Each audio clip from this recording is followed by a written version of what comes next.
Bonjour, bonjour. Je nous salue au nom de Jésus. Je nous souhaite la bienvenue dans ce culte matinal. Nous allons commencer avec notre instant de parole rapidement. Le thème, je l'intitule Utiliser la parole pour pour rendre votre vie glorieuse, je dirais comme ça. OK? Utilisez la parole pour rendre votre vie glorieuse. Voilà. Dans Galates chapitre 4, il dit ceci, Galates 4, verset 1. Or, aussi longtemps que l'héritier est enfant, je dis qu'il ne diffère en rien d'un esclave, quoi qu'il soit maître de tout. Ouais. Aussi longtemps qu'un héritier est enfant, je dis qu'il ne diffère en rien d'un esclave, quoi qu'il soit maître de tout. Amen. Donc, ça veut dire qu'il y a la différence entre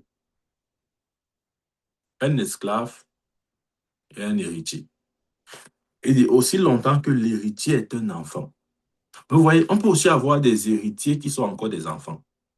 Donc, si tu es un héritier, et tu es encore au niveau enfant, selon l'évangile de Paul, tu n'es pas différent d'un esclave, même s'il est vrai que tout appartient. Et je crois que c'est un peu ça notre vie. Nous vivons plus la vie d'un héritier enfant, avec toutes les promesses que Dieu a mis à notre disposition. À peine nous arrivons à jouir d'une ou de deux, parce que justement, nous sommes encore des enfants. Nous sommes encore au niveau du lait de la parole. Nous n'avons pas atteint le niveau de la parole de justice. On cherche encore le B.A.B.A. de la foi, B.A.B.A. On veut encore des choses élémentaires. Bien aimé, je veux vous dire, aussi longtemps qu'on reste à ce niveau-là, des choses basiques, nous n'allons jamais jouir de notre héritage. Ce n'est même pas possible. Amen. Et comment on reconnaît la maturité? Je profite pour donner cet élément. Comment reconnaît-on un chrétien mature? Ce n'est pas dans son nombre d'années dans la foi. Parce que généralement, on aime ça, on aime brandir nos années de foi. Alors, tu sais que j'ai 20 ans dans la foi. Hein. D'ailleurs, même, j'ai 40 ans dans la foi. Tu n'étais même pas encore né. Tu n'étais pas encore né quand tu étais dans la foi. Ouais, ces choses ne servent à rien. Ça ne sert à rien. La maturité n'est pas par rapport au nombre d'années que tu as mis dans la foi. La maturité, selon Dieu, se mesure ou se calcule par rapport à tes paroles. Amen. Ce sont tes paroles qui déterminent le degré de maturité qui est en toi.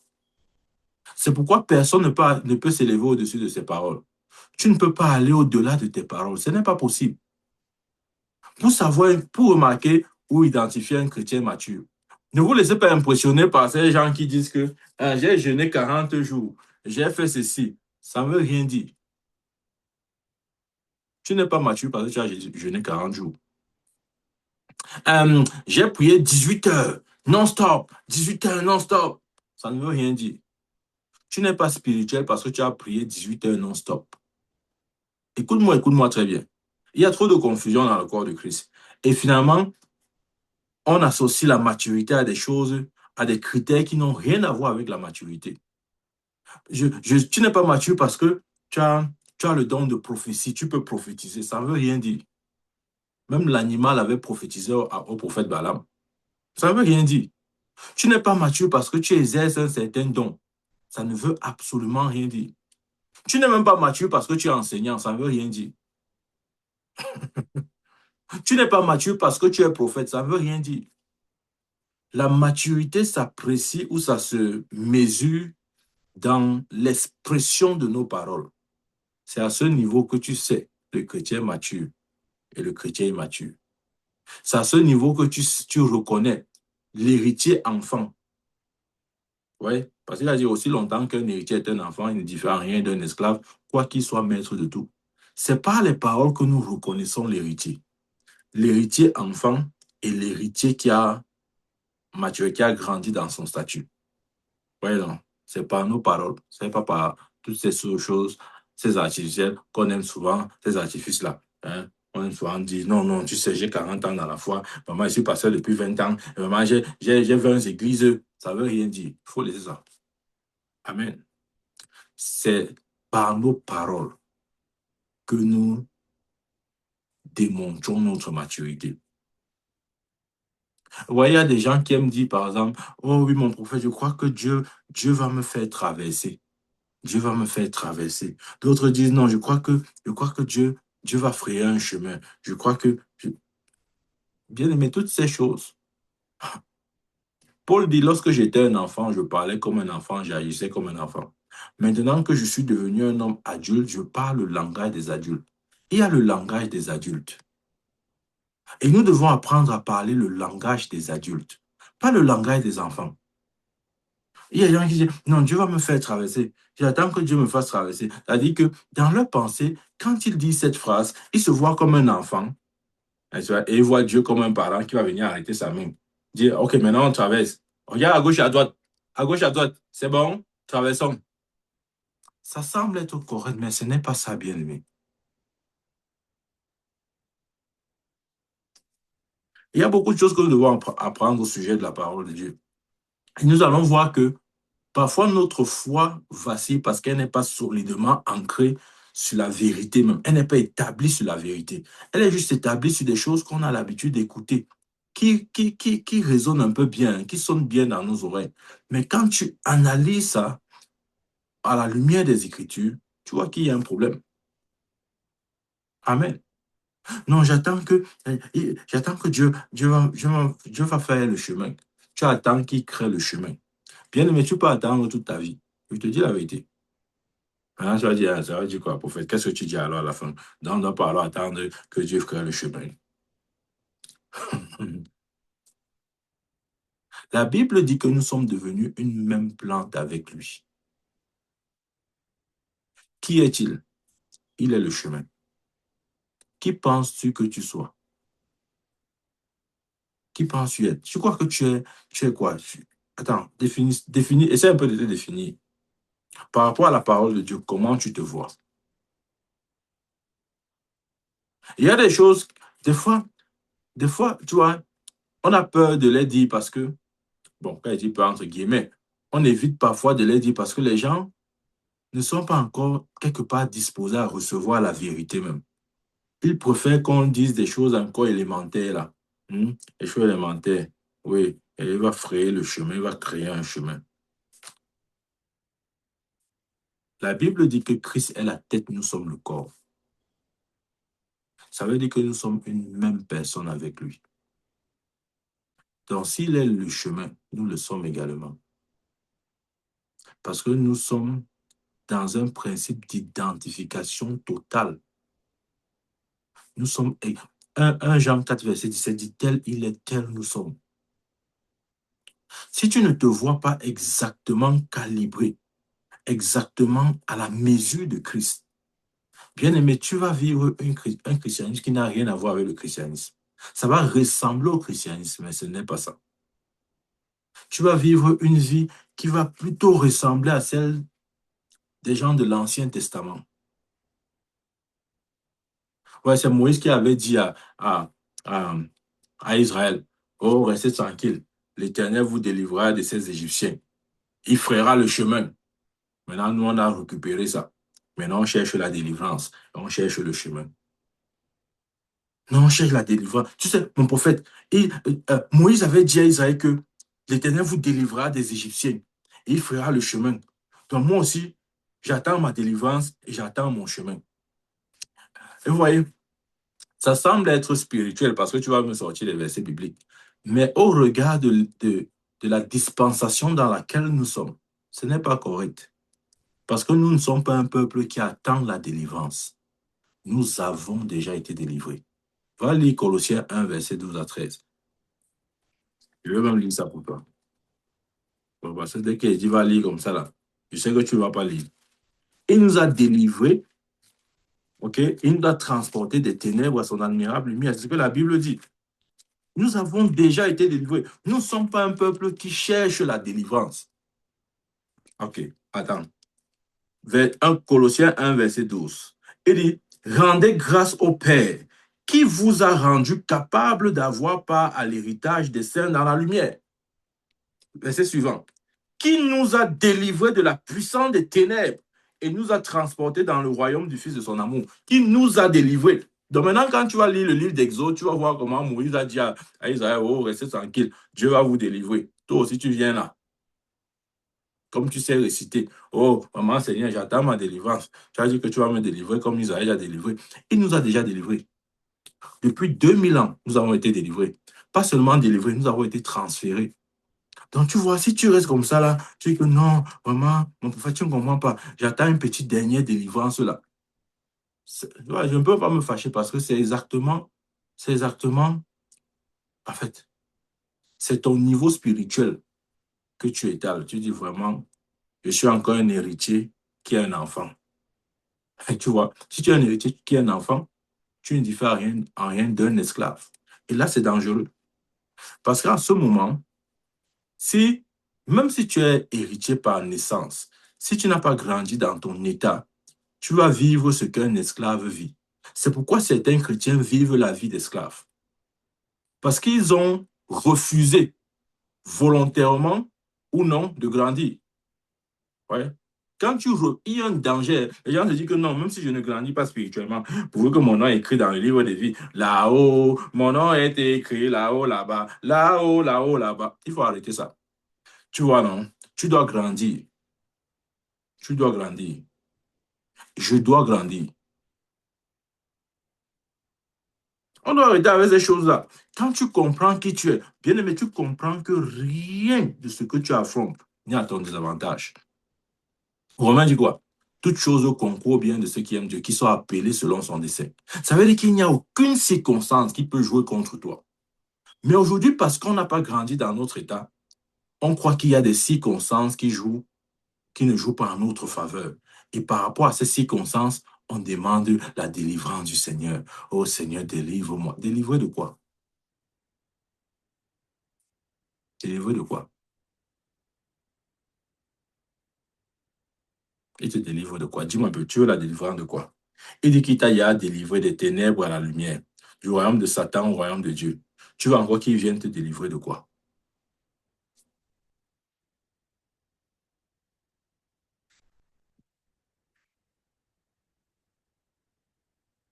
Je sais, tu vas dire que, hein, mon prophète, tu vas alors dire que quoi? Que la délivrance alors n'est pas biblique, ce n'est pas biblique. Lisez votre Bible. Lisez bien votre Bible. Même lorsqu'on parlait de délivrance, ou lorsqu'on parle de délivrance, Jésus a dit quoi? Il a dit, en mon nom, vous chasserez les démons. Donc, même s'il faut parler de délivrance, c'est nous qui exerçons cette délivrance. C'est nous qui repoussons les royaumes ou les forces des ténèbres ou les démons. C'est nous qui exerçons notre autorité sur le royaume de Satan. Ce n'est pas Satan et son royaume qui exercent leur autorité sur nous. Voici les signes qui accompagneront ceux qui auront cru. En mon nom, ils chasseront les démons, ils imposeront les mains aux malades. S'ils boivent quelques breuvages mortels, cela ne leur fera aucun mal. C'est ce que la Bible dit. À quel moment il a dit que voici les miracles qui accompagneront ceux qui auront cru. Ils seront délivrés. Regarde.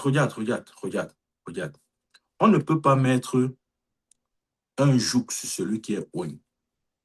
Maintenant, si loin ne sait pas qu'il est loin, il va vivre les conséquences de son ignorance. À ce moment-là, ce qu'il vit est dû à son ignorance. Ce n'est pas dû à son état. C'est parce qu'il ne sait pas qui il est. C'est pourquoi il vit ce qu'il vit. Le jour où il saura qui il est, il arrêtera de vivre cette vie. Ou disons, il arrêtera d'expérimenter cette vie. Il va commencer à expérimenter la vie du royaume. Amen. Mais ce n'est possible que pour ceux qui connaissent la parole de Dieu. Ce n'est possible que pour ceux qui savent utiliser la parole de Dieu. Bien, mais tu dois apprendre la parole de Dieu pour toi-même. Amen. Ouais, quand on voit les chrétiens encore immatures, vous allez voir les expressions, c'est quoi? Mon prophète, j'attends ma percée. Tu sais que Tu sais que vraiment, j'attends une percée, la percée. Je veux que Dieu me donne la percée. Tu sais, si j'ai la percée, je crois que ma vie va changer. Il faut que la percée, Seigneur, s'il te plaît, j'envoie Seigneur, ta percée au nom de Jésus. J'appelle la percée de Dieu. Que la percée me localise. Que la percée me localise. Quand tu vois un chrétien faire ça, il faut le laisser. C'est son niveau. Ne te fâche même pas, c'est son niveau. De quelle percée avons-nous besoin? Et si même on avait besoin de la percée, écoute-moi très bien. Cette percée, nous l'avons eue depuis le jour où Jésus-Christ est sorti de la tombe. C'est parce que pour nous, la résurrection ne signifie rien du tout. C'est pourquoi nous essayons de chercher autre chose. Nous essayons comment je veux dire ça?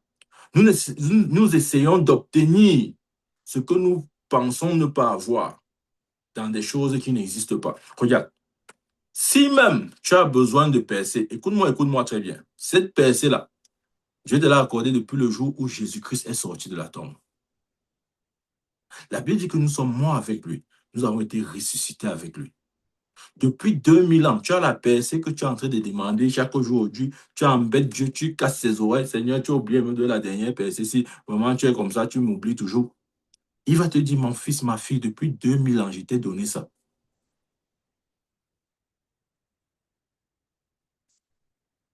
Tu vois, c'est-à-dire que si tu ne connais pas la parole de Dieu, il n'y aura pas d'avenir. Hein.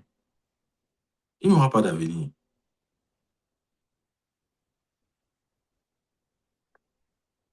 Il n'y aura pas d'avenir. Amen. Bien-aimé, assieds-toi maintenant. Décide de t'asseoir et d'apprendre qu'est-ce que Dieu dit. N'écoute pas les choses du bas. Tu restes comme ça là. Quelqu'un vient boire sa bière, il vient te dire aide-toi, le ciel t'aidera. Tu commences à dire oui, c'est vrai, c'est vrai. C'est écrit quelque part dans la Bible. Aide-toi, le ciel t'aidera. C'est-à-dire que c'est-à-dire que n'importe qui vient te dire ces versets bibliques.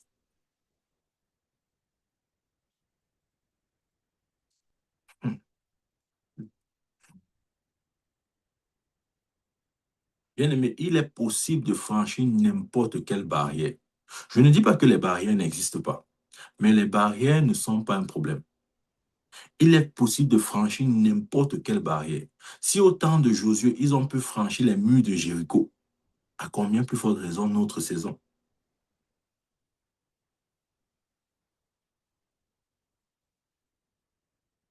Dans Josué 6, verset 1, il dit, Jéricho était fermé et barricadé. Personne n'entrait, personne ne sortait. Et Dieu dit à Josué, vois, je te donne Jéricho.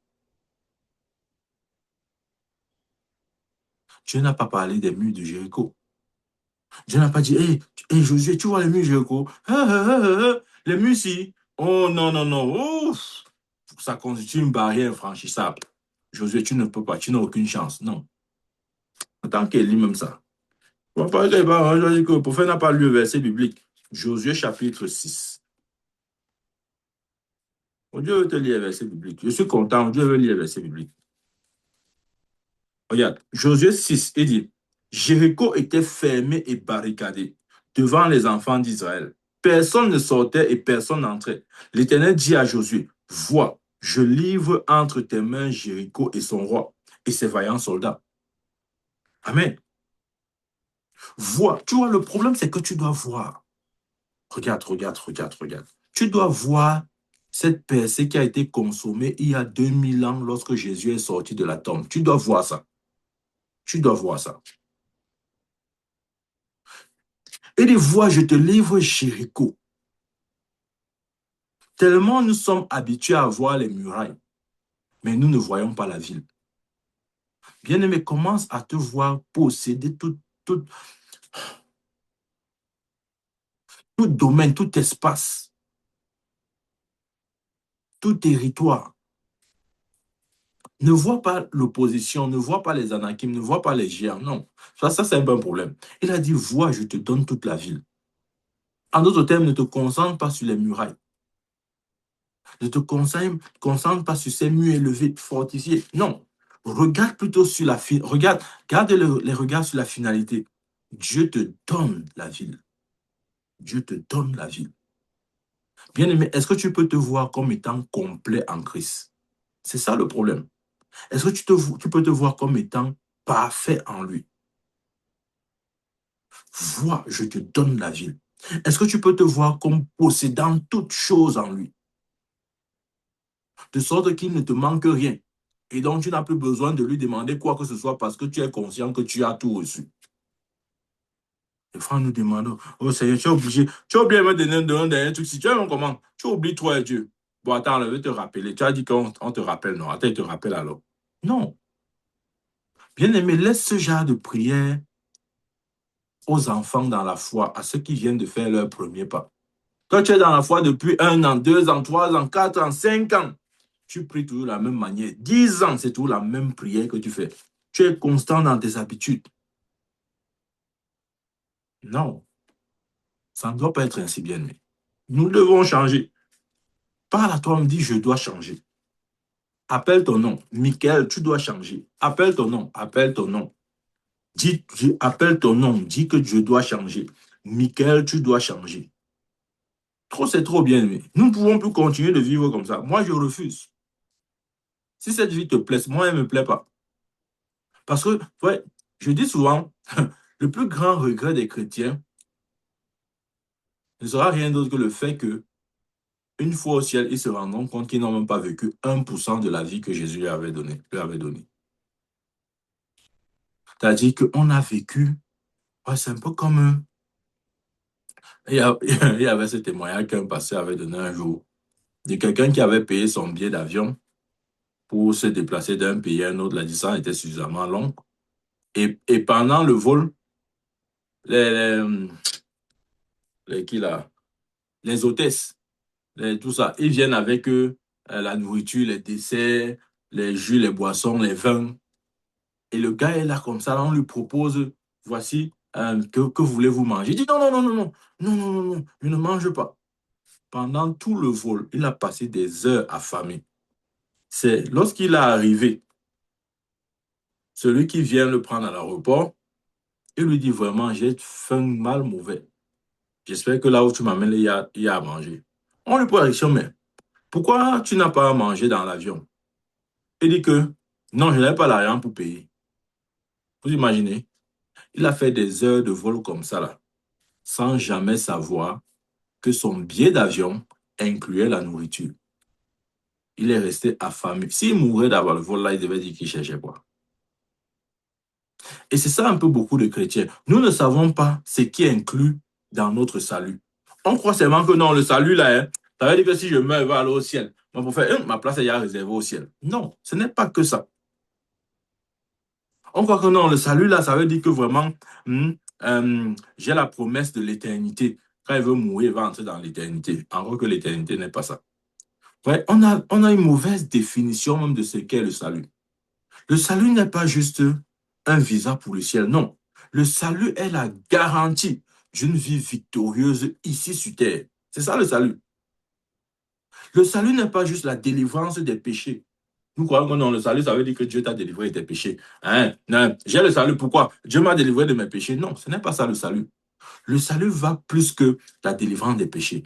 Le salut, si tu veux noter, note ça. C'est le gars, la garantie, la preuve, l'évidence que Dieu nous a donnée pour une vie victorieuse sur terre. Donc, si tu n'as pas une vie victorieuse sur terre, bien aimé, n'accuse pas Dieu. Ça ne peut pas être Dieu le problème. N'accuse même pas Satan, bah, il te connaît. Tu vois qu'on a dit que, mon prophète, tu vois, si ma vie n'est pas victorieuse, c'est parce que les fondations de ma famille ont fait ceci. Tu ne connais pas, hein? Dans ma famille, personne ne prospère. Dans ma famille, non, il y a un démon là comme ça. Oh, mon prophète, tu sais que la Bible dit d'abord même que quand tu entres dans une maison, hein, si tu ne combats pas l'homme fort de la maison, tu ne peux pas posséder la maison, non? Donc, il y a d'abord un homme fort là. Mon prophète, je crois que si je réussis à vaincre l'homme fort là, non, ma vie va s'élever. Rien ne va se produire. Ce n'est pas l'homme fort là qui empêche quoi que ce soit. Je vais te choquer. Et si tu veux même aller dans le verset que je viens de citer là, l'homme fort dont on parle là, c'était Satan. Peut-être tu ne sais pas ça. L'homme fort dans la Bible, là, lis bien le contexte. Il s'agit de Satan. Et nous savons ce que Colossiens dit. Colossiens 2, verset 14-15. Il a dépouillé les dominations, les autorités, les a livrées publiquement en triomphant d'elles par la croix. Donc cet homme fort a été vaincu, donc tu n'as aucun problème. Le seul problème que tu as, c'est que tu es parfaitement ignorant. C'est-à-dire que tu prospères dans l'ignorance. Et ça doit finir, bien aimé. Nous ne pouvons plus nous appeler peuple de Dieu et subir les choses des esclaves. Tu dis que tu es un peuple de Dieu, mais les choses qui arrivent aux esclaves te touchent aussi facilement. C'est-à-dire que Satan, il n'a pas besoin même de te calculer. Il lance seulement sa flèche, même à les yeux fermés, ça va seulement te toucher. Non, ça correspond à quoi, bien aimé? C'est-à-dire Satan ne prend même plus la peine même de te calculer. Il sait que même s'il ferme les yeux, il suffit seulement qu'il lance la flèche comme ça, d'une manière ou d'une autre, ça va t'atteindre. Comment tu permets aux flèches de l'ennemi de t'atteindre?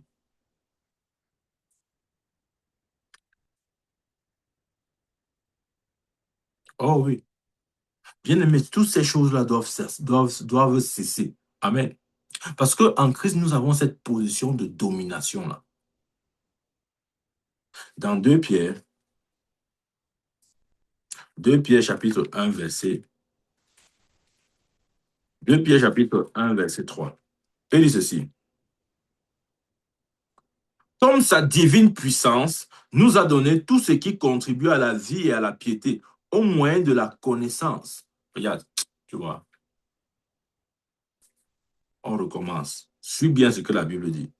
Comme sa divine puissance nous a donné, souligne d'abord nous a donné, c'est au passé composé, nous a donné tout ce qui contribue à la vie et à la piété, au moyen de la connaissance. Souligne au moyen de la connaissance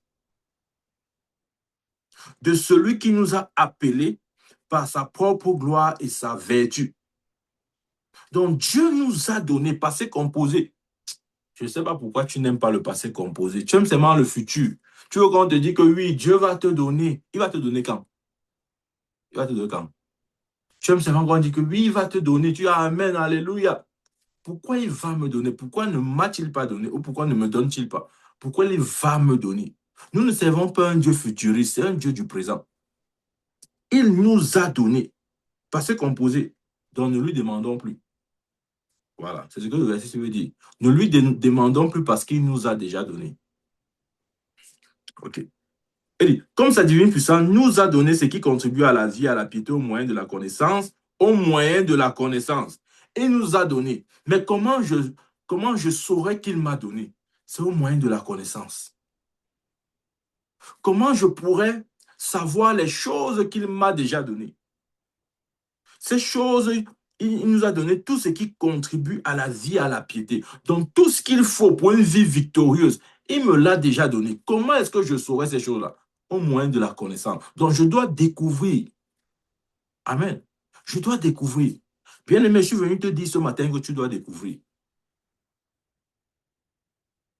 Parce que les choses que Dieu m'a données, je les connais au moyen de la connaissance. Je dois connaître, bien aimé. Je te dis que tu dois connaître. Aujourd'hui, je suis encore venu te dire que tu dois connaître. C'est une obligation. Parce que si tu manques de connaître, il dit dans Osée, quoi, mon peuple périt faute de connaissance. La mort te guette, ne te gêne même pas. Et aucune prière ne va te sauver. Ah non, mon prophète, parce que si je vers la mort comme ça, il va prier, la prière va me sauver, ça veut, je te dis que ça ne va pas te sauver. Il n'y a aucun substitut à la connaissance. C'est soit tu connais, tu vis une vie de liberté, soit tu ne connais pas et tu péris. C'est comme ça. C'est vrai, il a dit dans Jean 8, verset 32, vous connaîtrez la vérité et la vérité vous affranchira. C'est soit tu connais, tu es libre, soit tu péris.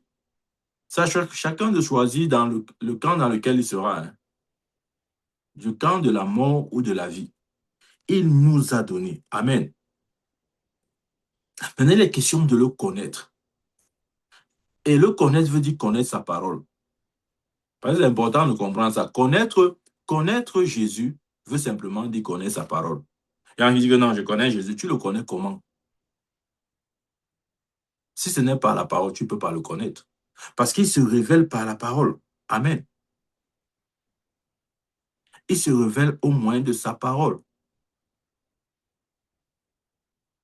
C'est pourquoi cette vie victorieuse est possible, mais uniquement pour ceux qui se donnent à la parole de Dieu. Amen. Nous n'attendons plus qu'il fasse quoi que ce soit. Parce qu'il nous a déjà tout donné. Bien aimé, cette phrase, si j'ai envie que tu la médites chaque jour, j'ai tout reçu en lui. Pense juste à cette phrase tous les jours. Tu vas voir que ça va te conditionner et ça va même réorienter tes prières. Tu vas prier différemment. Tu ne vas pas prier comme un mendiant qui essaye d'obtenir quelque chose. Nous n'essayons d'obtenir rien du tout de Dieu. Peut-être tu vas te choquer. Le chrétien que tu es devenu, tu n'es pas quelqu'un qui essaye d'obtenir des choses de Dieu. Tu es quelqu'un qui a déjà tout obtenu de Dieu et qui parvient à cette pleine conscience par la connaissance. Amen. Tout nous a été donné. Je crois qu'on doit simplement s'entraîner dans ce sens. S'entraîner veut dire quoi? C'est-à-dire, on doit apprendre à penser de cette manière, c'est-à-dire que j'ai tout. J'ai tout, je suis complet, je suis total. Je suis parfait en lui. Regardez. Hébreux chapitre 4, verset 3. Suivez. Pour nous qui avons cru, nous entrons dans le repos. Selon qu'il dit, je jurai dans ma colère, ils n'entreront pas dans mon repos. Il dit cela, quoique ses œuvres eussent été achevées depuis la création du monde. Ses œuvres eussent été achevées depuis la création du monde. Regarde, peut-être qu'on ne comprend pas ce que ça veut dire. Ça veut dire que Dieu, avant de créer le monde, il avait tout accompli. Même la mort de Christ. Comment je sais? Apocalypse dit l'agneau de Dieu qui a été immolé avant la fondation du monde. Peut-être que tu ne sais pas ça. Jésus n'a pas été immolé il y a 2000 ans. Non. Il a été immolé sur l'Apocalypse avant la fondation du monde. Parce qu'il dit ici dans Hébreu quoi? Je viens de te lire ce passage. Je vais encore le relire. Dans Hébreu chapitre 4 que je viens de lire. Quoique ces œuvres eussent été achevées avant la fondation du monde. C'est ça. Que je lise encore. Hébreu 4, verset 3. Il a dit, quoique ces œuvres eussent été achevées depuis la fondation, depuis la création du monde. Donc Dieu a achevé toutes choses avant de commencer. Et c'est comme ça que notre Dieu fonctionne. Je vais te dire ce que ça signifie. Ta vie n'est pas une surprise. Dieu ne crois pas que ta vie est une surprise ou bien c'est l'inconnu dans l'équation de Dieu. Non, tu n'es pas un inconnu dans l'équation de Dieu. Et il avait dit quoi à Jérémie? Avant que tu ne sois conçu dans le sein de ta mère, je te connaissais, je t'avais établi prophète des nations. Des fois, nous faisons comme si, bon, Dieu était surpris par notre venue là et il n'a rien préparé pour nous. Et puis, il faut qu'il commande rapidement, il prépare quelque chose comme ça là pour nous donner rapidement parce que vraiment, on ne sait pas ce qui se passe vraiment. Non! Avant que l'enfant ne naisse, les parents font la layette. La naissance de l'enfant n'est pas une surprise pour les parents.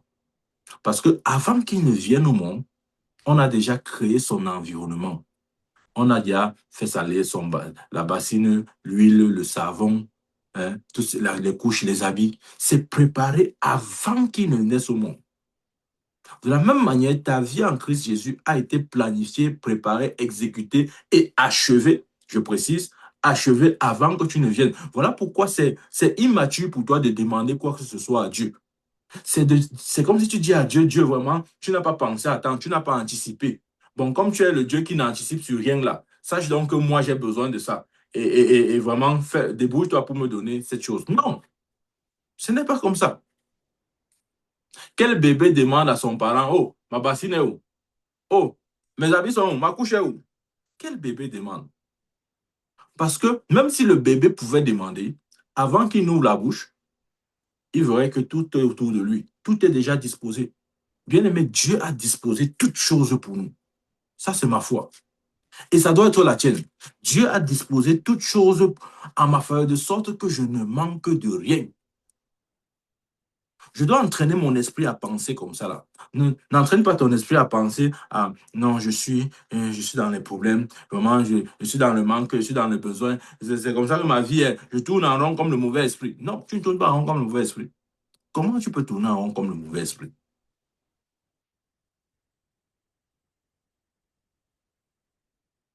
Quel parent peut permettre, peut désirer et peut contraindre, si vous voulez, son enfant à tourner en rond? Aucun.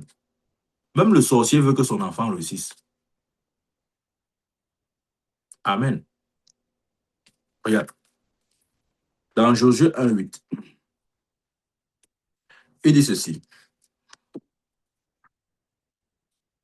C'est un verset très populaire, célèbre. Que ce livre de la loi ne s'éloigne point de ta bouche. Médite-le jour et nuit pour agir fidèlement selon ce qui est écrit. Car c'est alors que tu auras du succès dans tes entreprises. C'est alors que tu réussiras. Tu vois, tu n'as pas prêté attention. Il dit, c'est alors que tu auras du succès dans tes entreprises. Il n'a pas dit, c'est alors que je vais rendre ton chemin prospère. Non.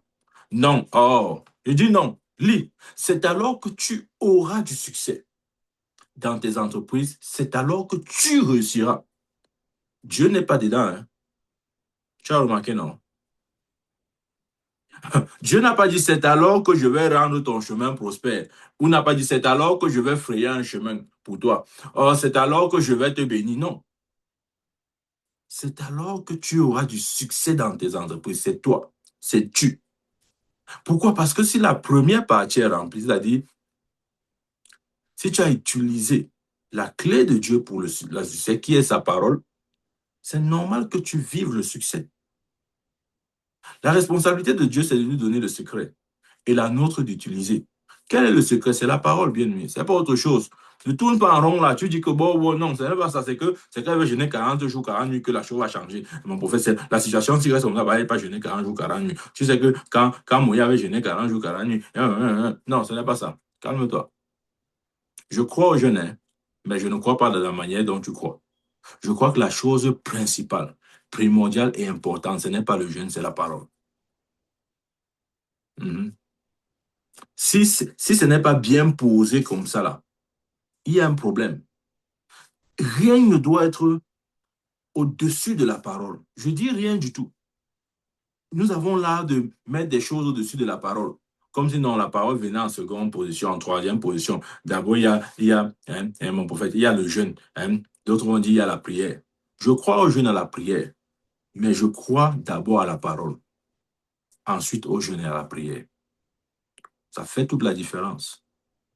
Parce qu'il y a des gens qui disent qu'ils croient au jeûne et à la prière, mais ils ne croient pas trop à la parole. La parole, là, bon, si on veut. Mais tu sais, mon prophète, quand moi je jeûne et je prie, donc c'est là où je sens qu'il y a quelque chose. Et quand tu me dis la parole, il y a quoi? Ah, c'est bien, non? Mais c'est quand je jeûne et je prie. Si la parole ne t'excite pas, ça veut dire que tu n'as encore rien découvert en elle. Je répète, si la parole ne t'excite pas, ça veut dire que tu n'as rien découvert. Rien du tout. Oh oui, je te dis la vérité, tu n'as rien. Rien du tout. Tu n'as rien vu. Rien vu. Tu es un aveugle. David pouvait dire, je contemple les merveilles de ta parole. Ta parole me rend plus sage que les vieillards. Et tu vois, si tu n'as pas expérimenté ça, et je prie au nom de Jésus, toute personne sous l'influence de ma voix, que ce message aille se loger directement dans ton esprit. Que ce message ne reste pas au niveau de ton intelligence, mais que cette parole va se loger dans ton esprit. Amen. Bien-aimé, je voulais te dire ce matin que Dieu nous a donné la clé. La recette, c'est la parole. Utilisons-la. Parlons comme Dieu parle. Il a dit dans Hébreux 13, verset 5-6. Dieu a dit, c'est pourquoi nous disons avec assurance. Construisons notre assurance sur ce que Dieu a déjà dit. Répétons ce que Dieu a dit. Je vais te dire, et je finis par là à cause du temps, il y a la puissance dans le fait de répéter ce que Dieu a dit. Pourquoi je vais te dire? Parce que ce que Dieu a dit porte son autorité. Et quand tu répètes ce que Dieu a dit, tu es en train d'agir directement sur son autorité. C'est pourquoi il a dit, Dieu a dit, c'est pourquoi nous disons avec assurance.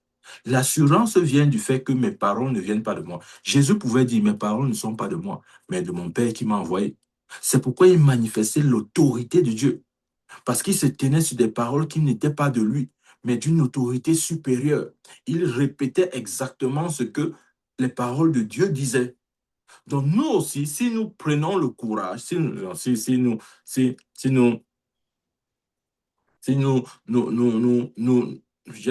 je vais me dire ça?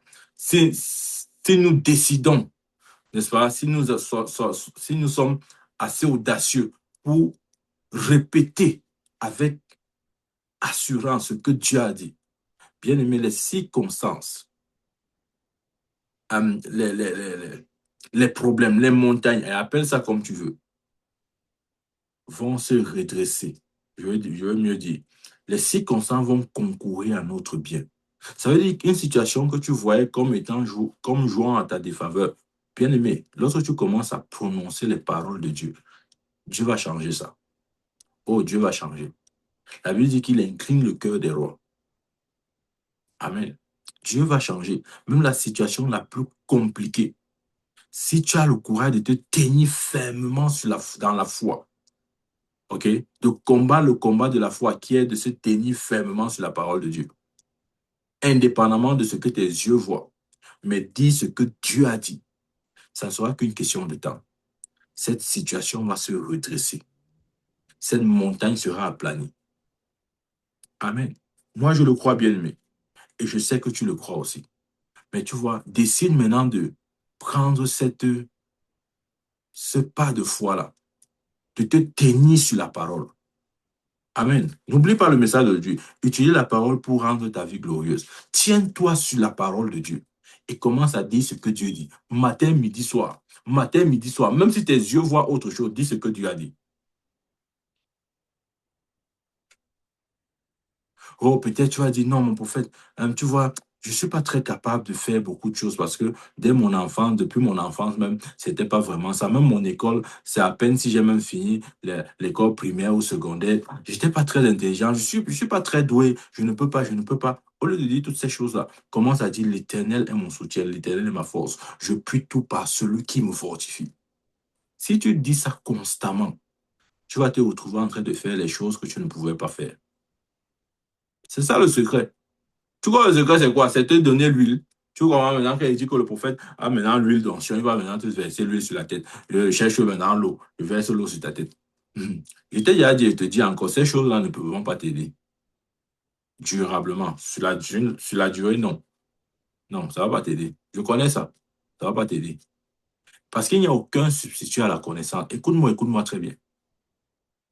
Peut-être tu vas dire non, mais on avait utilisé une fois l'huile, l'eau, ça avait marché, non? Ce sont des choses qui ne marchent pas systématiquement. Je te dis la vérité. Tu dois apprendre et je dois apprendre à faire marcher. Chacun doit apprendre à faire fonctionner sa foi. C'est ça notre seule garantie. Je vais te dire, oh, il y a beaucoup de choses à dire au Dieu. Quand je commence un point, un autre sens, ceci, etc. C'est vrai, tu vas me dire, oh, on a prié pour quelqu'un, on a mis l'huile, on a versé l'eau, il a été guéri. Je ne dis pas non, ça peut arriver. Mais tu vois, ce n'est pas de cette manière-là qu'il faut vraiment s'attendre à Dieu, de manière systématique. Non. La Bible dit que Dieu est un Dieu, comment dire, et voilà, que le passage là me revient. Dans Hébreu, il dit, approchez-vous de Dieu avec foi. Ce qui compte pour Dieu, c'est la foi.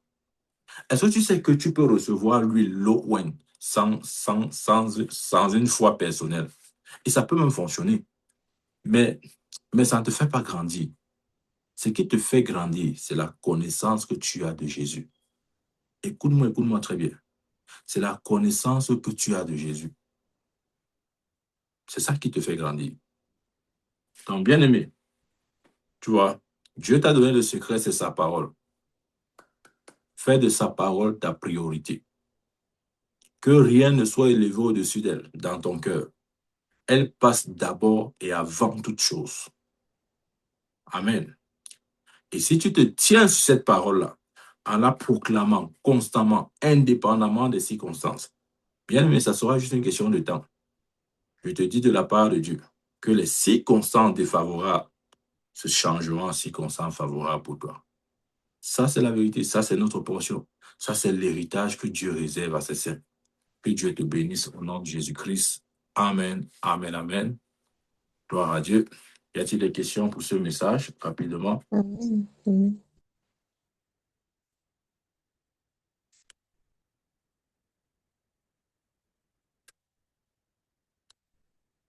Alléluia. Amen. Amen. Y a-t-il des questions? S'il y en a, vous pouvez me les poser rapidement avant que nous nous séparons.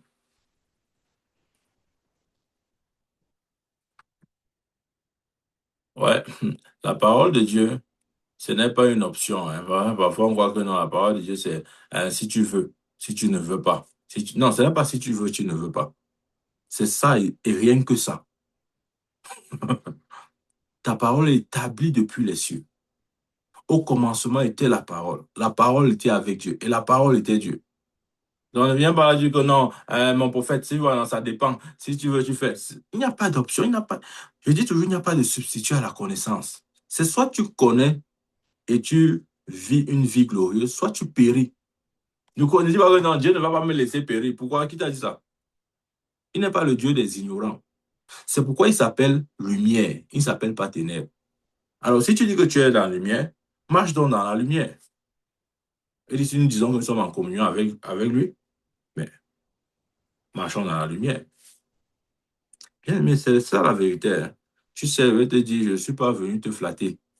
Peut-être tu n'aimes pas ce message. Tu voulais que non, le prophète dise les choses que tu veux entendre. Il doit prophétiser ce que tu veux entendre. Il ne prophétise pas. Il prophétise la parole de Dieu. Depuis qu'on te prophétise les choses là, qu'est-ce qui a changé dans ta vie? Tu vois aussi qu'ils viennent faire comme ça là. Après, quand rien ne va marcher, tu vas dire que je suivais le prophète Michael, je n'ai pas vu les résultats. Hey, tu vois, tu vas me piéger. Tu ne vas pas me piéger. On ne me piège pas. Je vais te dire exactement ce que Dieu dit. Pas plus, pas moins. Maintenant, si tu veux un prophète qui va te dire ce que tu veux entendre, tu vas seulement le chercher ailleurs. Amen. Bien aimé, c'est de ça qu'il est question. Si on médite ce message, je suis sûr que quelque chose de radical va changer en nous. Amen. OK, s'il n'y a pas de questions, je vais prier pour nous. Père, au nom de Jésus, nous te rendons gloire ce matin. Et nous te disons merci pour ta parole vivante qui est sortie. Seigneur, toi qui nous parles pour nous corriger, pour nous instruire, pour nous ramener sur le droit chemin. Oh Seigneur, des fois nous avons méprisé ta parole. Nous ne l'avons pas tenue avec tout le respect, avec la révérence. Seigneur, nous avons cru que nous pouvions faire sans elle. Mais aujourd'hui, tu nous rappelles que il nous est impossible de faire quoi que ce soit sans elle. Parce que ta parole dit que toute chose a été créée par elle et pour elle. Et nous reconnaissons, oh Dieu, que c'est par ta parole que le monde a été créé, visible comme invisible, trône, dignité, domination. Et nous nous appuyons, nous confessons que notre foi ne repose sur personne, sur rien d'autre que ta parole, Seigneur. Que cette vérité essentielle soit définitivement et pour toujours gravée en nous. Seigneur, merci de nous avoir donné cette lumière qui nous guide vers le droit chemin, qui nous montre cette lumière qui est toi. Reçois toute la gloire, Seigneur. Et merci pour tes enfants connectés aujourd'hui. Seigneur, pour ceux-là qui ont pris la peine de se connecter pour ce culte matinal. Que la grâce de la fidélité s'attache à chacune de leurs vies. Au nom de Jésus. Et Seigneur, nous te présentons cette journée. Marche au milieu, nous dirige-nous. Que tes anges nous précèdent en toutes choses. Au nom puissant de Jésus-Christ. Amen. Amen. Que la grâce du Seigneur Jésus, l'amour de Dieu et la communion du Saint-Esprit soient avec chacun de nous. Amen. Amen. À nous revoir demain pour notre prochain culte matinale. Que Dieu vous bénisse. Bien-aimé, n'oublie pas ce message. Garde-le, serre-le très fort comme ça. Là. Ne le lâche pas, serre-le comme ça, serre ça comme ça. Là. Amen. Amen. Gloire à Dieu. Amen. Amen. Amen.